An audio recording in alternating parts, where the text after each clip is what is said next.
Le récit de Uzair.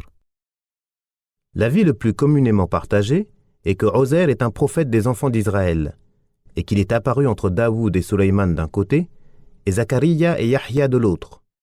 Plus personne parmi les enfants d'Israël ne connaissait la Torah et Allah la lui inspira et il la récita aux enfants d'Israël.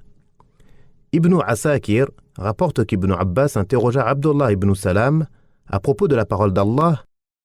وَقَالَتِ الْيَهُودُ عُزَيْرُ ibn Allah.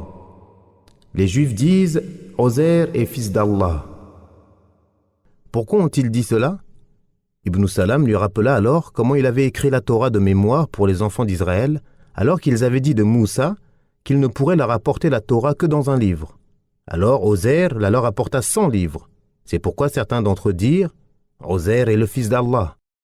C'est la raison pour laquelle de nombreux savants disent que la transmission continue de la Torah a cessé à l'époque de Uzair. Ce qui est fort probable si Uzair n'est pas un prophète, comme l'ont prétendu Ata ibn Abi Rabah et Al-Hassan al-Basri.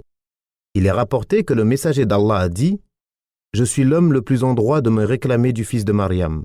Les prophètes sont frères de mères différentes, et il n'y eut aucun prophète entre lui et moi. » Al-Bukhari, Muslim et les rapporteurs des Sunan, à l'exception d'At-Tirmidhi, ont rapporté d'après Abu Huraira que le messager d'Allah a dit « Un prophète se mit sous un arbre et fut piqué par une fourmi. Il ordonna qu'on sorte ses biens de sous l'arbre, ce qui fut fait, puis il ordonna qu'on brûle toute la fourmilière.